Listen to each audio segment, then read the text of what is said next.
In a brand new series today. We're going to look at making real life connections, and we're going to be talking about real life connections. If you haven't figured this out yet, life is filled with relationships. Have you figured that out yet? Boy, you guys are asleep today. It's cold in here for some of you, I know that, but for me it's burning up. That water was hot. And Alexa, I don't know if you're burning up, but I'm up here on stage and the AC's right on me and I'm just like burning up because that water was nice and warm. So let's start gearing here. We're thinking about relationships today, okay? Life is filled with relationships. And I know some of you are very introverted type people and you would just prefer not to have a relationship with anybody. I know that, you know. You would prefer just to be at home by yourself, and that's fine. But at some point, at some level, you will interact with other people around you. You will have relationships in life. And so for the next few weeks, we're going to be talking about some of those relationships. Today, we're going to be talking about relationships at home, what it means to have a real-life connection with your family. And we're going to talk about that today. And then next week, we're going to talk about what it means to have a connection of family at church. And then we're going to talk about connecting with God. And then the last week, we're going to talk about connecting other people with God. So we're going to be talking about family, church, and God and relationships that come about as a result of all of that. And so as we look at these different passages, understand your life is all about relationships. Whether you want them or not, they're there. So let's talk about them today. I want to read for you Colossians chapter 3, verses 18 to 21. This is the setting, and this is the verses. These are the verses we're going to look at today as we talk about making real life connections at home. Listen as I read these verses. Wives, submit to your husbands, as is fitting for those who belong to the Lord. Husbands, love your wives and never treat them harshly. Children, always obey your parents, for this pleases the Lord.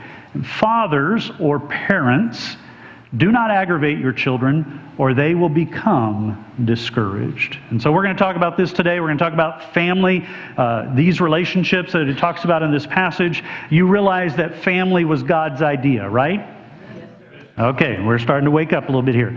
The first institution that God created was not the church, it was the family.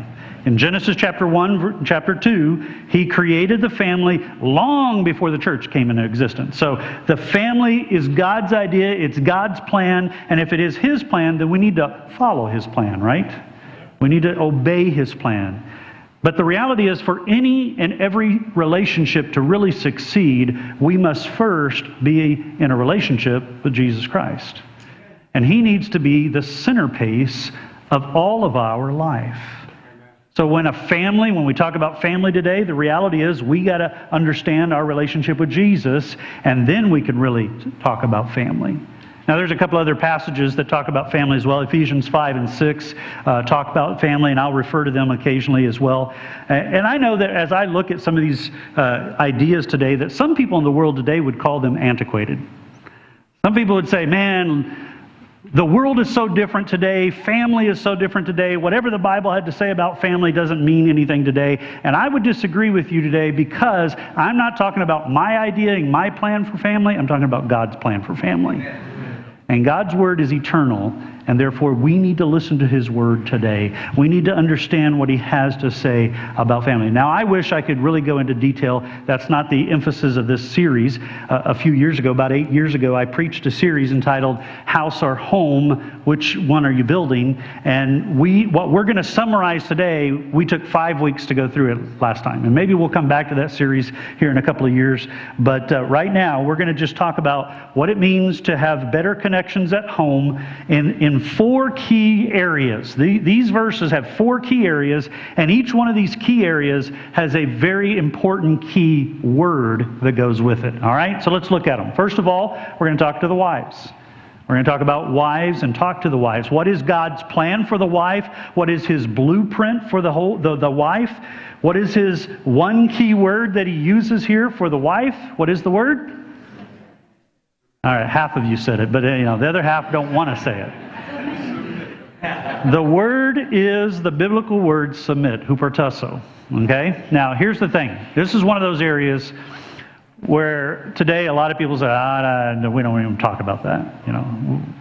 Here's our problem. We have taken the word submit and just messed it all up, is what we've done. That's what we've done. And so hopefully I can bring a little bit of clarity today of what it really means when it says biblically that the wives are to submit. Okay, we're going to try to help that understanding today, because the reality is the world thinks of one thing. So the word here really is the military word.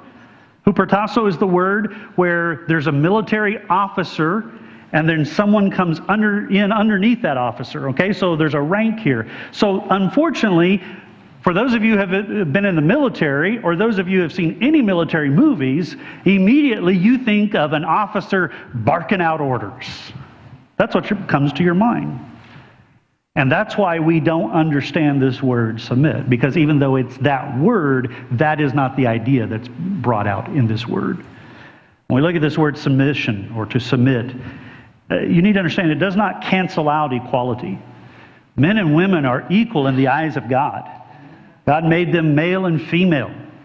It doesn't mean that one's more important than the other or more valuable than the other. It doesn't mean that at all. The whole understanding as we look at this word and idea of submission is the understanding of order and structure. That there has to be order in the marriage and in family, and there needs to be a structure in the family. So what is the meaning here? The meaning is not slavery, but voluntary submission. Now, let me give you a few things that it's not. It's not tyranny. It's not that the husband can treat the wife like a dog or like dirt or like a slave or like an object. That's not what it means at all. It's not about abuse. Here's the picture I want you to understand. Remember the old drawings you used to see where the cavemen and the man caveman had the club, and he would beat the woman over the head and then drag her by her hair? That's not it at all, people, okay? This is not the biblical understanding of submission. That's what the world tries to make it sound like. It does not mean there's any lesser degree of worth or value. It's a voluntary placement underneath the leadership, listen to this, men, of a godly, loving husband. That's what it means. See, the idea is there has to be a leader. There's this new phenomenon in church life today here in America. I think it's quite interesting. And I've seen it a lot, especially in churches a little bit larger than this one, where they try to have co-pastors, equal pastors. They don't have senior pastor, executive pastor, associate pastor. They're all pastors or all elders, and they're all equal. They're all on the same footing. There's only one problem with that. It doesn't work. Because you have to have a leader. I said in the first service, and I got the wrong name of the president, but Truman said what? The buck stops here. In the first service, I said Eisenhower. I had the wrong name, but anyway. Got corrected between the services. The reality is you have to have a leader. Society works when there is order and structure and rank and leadership. And that's what it's talking about here. Submission is ultimately, first of all, following the leadership of God in your marriage. And then for the wife, it's ultimately then following the leadership of a husband who's following after God. Submission is really not much of a problem when both spouses are following after God. What is the scope? The scope is interesting because it's to her own husband. It says that right there in the verse. Not to all men, not to any man, to exclusively her own husband. Ephesians chapter 5, verse 21 says this, though. When it starts talking about family and submission, the first verse says, "Submit therefore one to another." So there is a level of mutual submission, and that mutual submission is a submission to God. It's a submission to the Lord Jesus Christ. And so it's understanding here that both the husband and the wife are submitted to God, and therefore can then also submit to one another. And in this, there is a rank, and his rank is the husband is the leader. That's what he says. That's how he puts it together. I know the world doesn't like to hear that. Nowadays, the world has a lot of different ideas of family. But this is the way he puts it together. And remember this, though. This is talking about a Christian marriage. It is. In Ephesians or Colossians, Paul's writing to Christians. He's not writing to non-believers. So in a non-believing marriage, there may be all kinds of ideas going on. But in a Christian marriage, here is the plan. Here is the idea of submission, and the scope is to her own husband. And then what is the reason why? Because it is the Lord's design. It's His plan. It's the way He put it together in order. Submission comes from first submitting to God and then submitting to one another. You know, the whole idea is to clarify the roles. Again, it doesn't mean that men are more important than women. It doesn't mean that men are more godly than women. It doesn't mean that women are saved through their husbands. That's a teaching of a false religion that's out there today, and that's wrong. That's not the way it is. It is for clarity of roles and structure in life. We have to have structure in life, don't we? I mean, let's face it. If you're driving down the interstate at 90 miles an hour, and some of you do that, and all of a sudden, there's these red and blue lights behind you, and they pull you over, that officer has the authority to do that, doesn't he? We have given him that authority to pull you over and to give you a ticket. He has it. That's part of our structure. That's part of rank and order. And if you decide that you want to fight that ticket, you go to court and you stand before a judge, and that judge has been given authority, and he can say guilty or not guilty in this situation. And so in our society, we have rank and order. God's saying in the marriage, it's supposed to be the same thing. We have an order. Let's look at it one other way. I'm not much of a dancer, okay? In fact, the last time I danced was at my daughter's wedding about a year ago, you know? And dancing is just not anything I've really done that much. But one thing I know about dancing, if you're dancing as a couple, someone has to lead. And what he's saying here is, in the marriage, let the husband lead the dance. That's what he's telling us. Now, husbands, for you to lead the dance, you need to lead it in a godly manner. So now on to the husbands. So, if the wives are to submit, husbands, what does he say to us? He gives us a clear guideline. In this one verse, what does he say to us? Very clearly, right here, he says, your key word is what? Love. Now listen to me. This isn't eros love, sexual love. This isn't phileo love, brotherly love. This is agape love, godly love. It encompasses everything, but we are to have a love for our wife as Christ loved the church. In other words, the meaning is sacrificial and selfless. It says in Ephesians, not in this passage, but in the Ephesians passage, it says it this way, that we are to love our wife as Christ loved the church. And what did he do for the church? He died on the cross for the church. Husbands, are you ready to die for your wives? That's the kind of love that we're called to have. The model is what Jesus did for us through the church. We are to do the same thing. In other words, we're to put our wives' needs before our very own. We're to put our wives' desires before our very own. We are to love her in a way that she comes first. I like the way one pastor put it many years ago. He said it this way, love your wife in a way that it costs you something. Now, some husbands are thinking, yeah, it's costing me a lot of money right now. Not talking about that. But listen, I like what he says there. Love your wife in a way that it costs you something. What does it cost you? Time. Because you spend time with her. And sometimes you spend time doing something that she likes, and you may not really like it that much, but you do it because you love her. It may cost you preference because you say, I prefer to eat Mexican, but she prefers to eat Chinese. That's our situation. And so, sometimes we eat Chinese, right? You give up your preferences. Why? Because you are loving her sacrificially as Christ loved the church. And then it says you love your wife selflessly as well. Genesis 2:24 says, the two shall become one. The husband is to love his wife as he loves himself. And if you understand how you love yourself, you clothe yourself, you eat, you exercise, you buy nice things for yourself, you shower, you take care of yourself. And in the same way, you are to care for your wife in a selfless manner. It's not a sense of duty, but an aspect of love.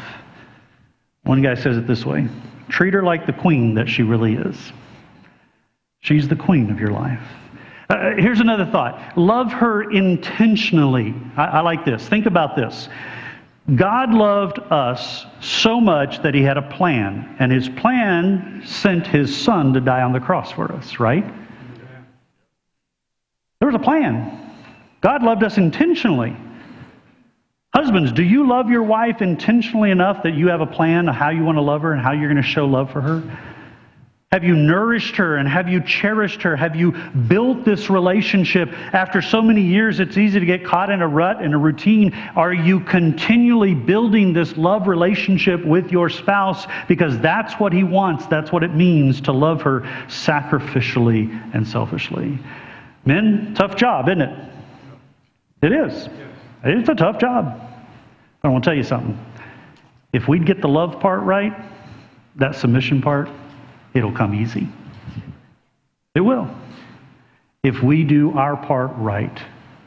So what is the scope? The scope is very simply this: to his own wife. Look what it says. Love your own wife. He didn't say a wife plus a lover. He didn't say two wives. He didn't say a wife plus fantasies of other women. Husbands, love your own wife as the wife is to love her own husband. God's ideal for marriage is one man, one woman for lifetime. That's his ideal. That's his plan. That's why when you look at the world, and the world has all kinds of other ideas. The world says pornography. No, that's wrong. The world says premarital sex? No, that's wrong. The world says homosexuality? No, that's wrong. And the world says divorce is no big deal, just do it anytime you want. No, that's wrong. God's plan is one man, one woman for a life. Now hear me well. There is grace and forgiveness for all these other things. If you've fallen into some of these others, God will forgive you. God is a wonderful, gracious God. But his plan and his idea is one man, one woman for life. And so what was the understanding here, the reason? It's to protect against resentment. The verse says there, so she would not become embittered, or don't be too harsh on her. That word embittered there is the word for water when it gets bitter and a horrible tasting that you just spit it out of your mouth. In other words, do not be bitter with your wife. Do not be harsh or impatient or insensitive to her. Don't be angry with her. Protect your attitude towards her. Love her as God loved the church. So, some of you have heard already today that today, Claudia and I celebrate 29 years of marriage.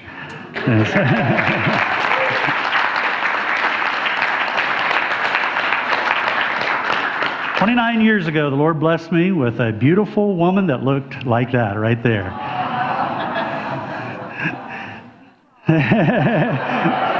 She had no clue I have these pictures in here. Now, she looks 12. Wait till you see me. My gorgeous, beautiful bride. There she is again. We got married in our home church in Brazil as we grew up there in our home church. And my dad actually performed the wedding. It was a wonderful celebration of family. And we were quite young.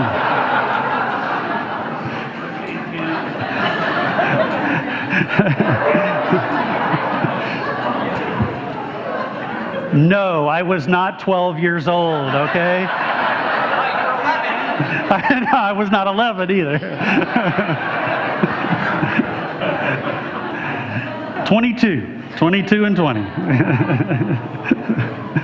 I'm so very thankful that God has brought us together for 29 years. Next year we'll celebrate our 30th anniversary together. God has given us a wonderful family. But she and I would tell you, it's not easy all the time. You have to work at it.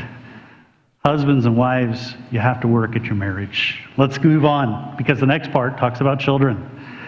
It's not just the husband and wife part of the family, because as you come together, a husband and wife, then children come into the picture as well. And what is the key word for the children in this passage?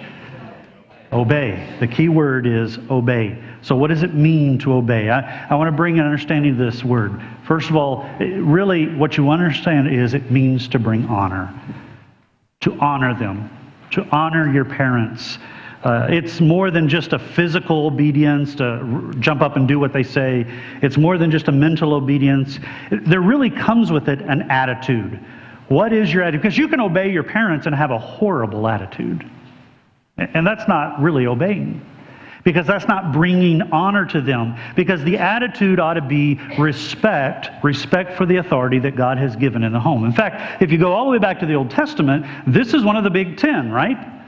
This is one of the 10 commandments. So it says, Exodus 20, verse 12, honor your father and your mother so that you will live long in the land that the Lord has given to you.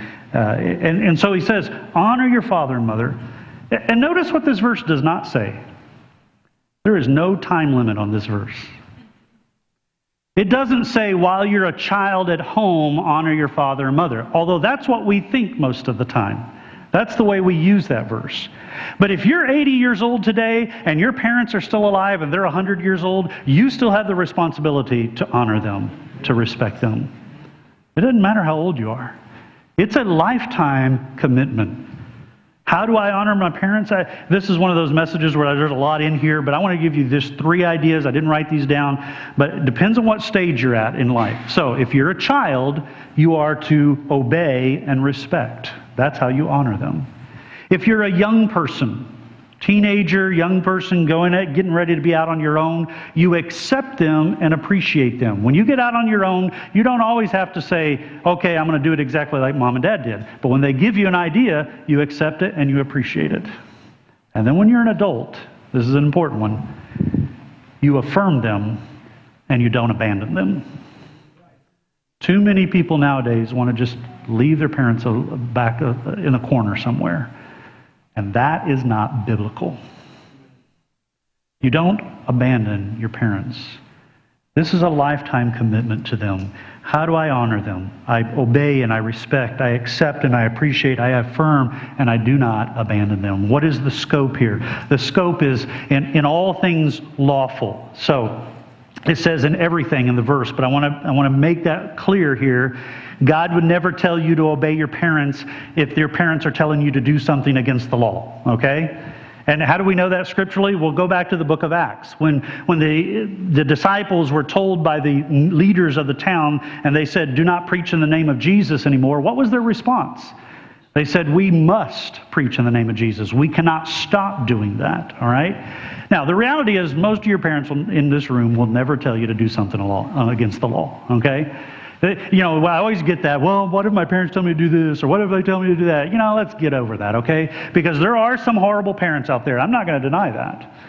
But right now, to the group I'm talking to, we're not talking to those parents. We're talking about God-honoring parents, and what does it say for us to do? We are called to obey them in everything lawful. We're to follow them. Again, God's plan, God's structure, God's line of authority.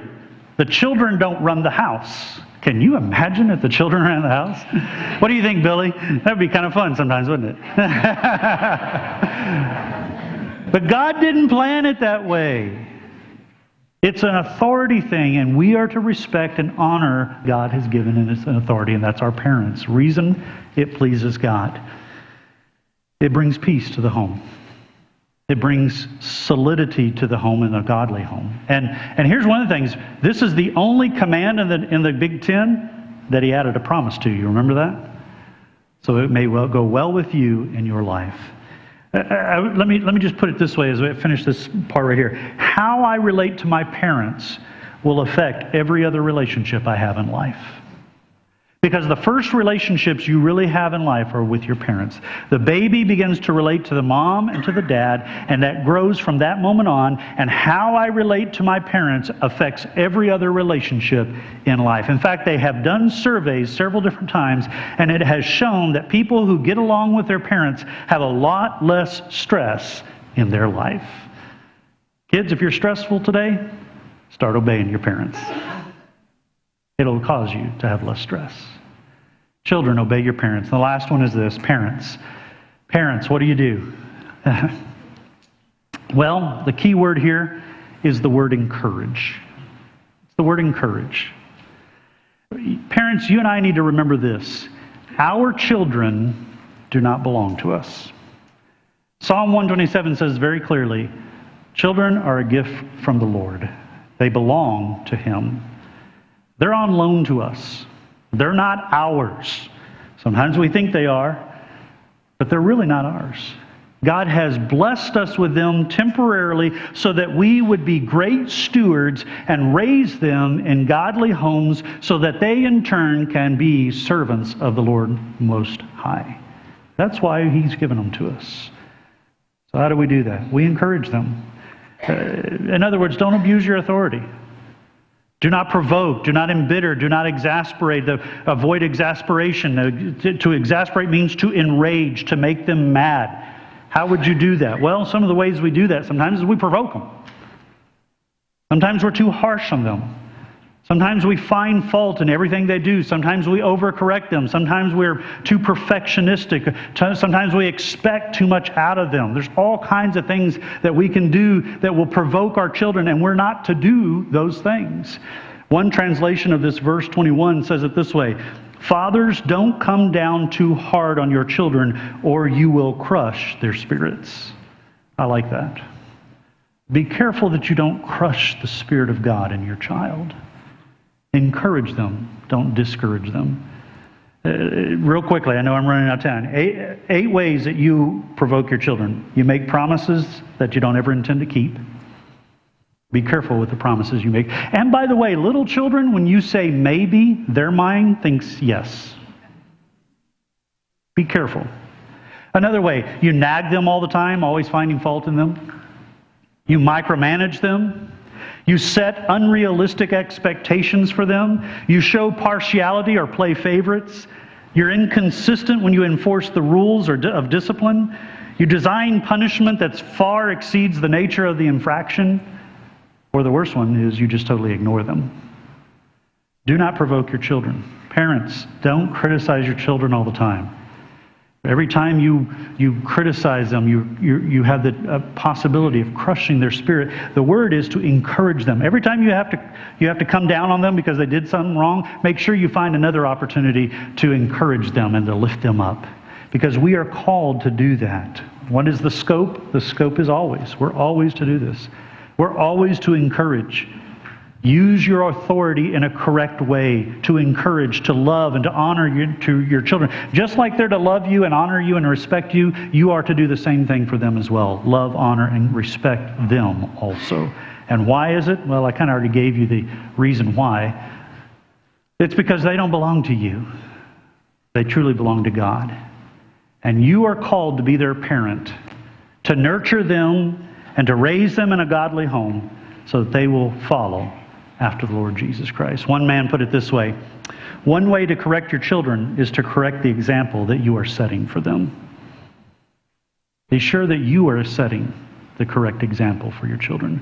4 key words: wives, submit; husbands, love; children, obey; parents, encourage. As you think this week about your family, about your marriage, about your children or your grandchildren, then I want to encourage you. If you want to make better connections at home, you have to follow God's plan. It's His design. Family is His. Follow His plan. Will you pray with me this morning?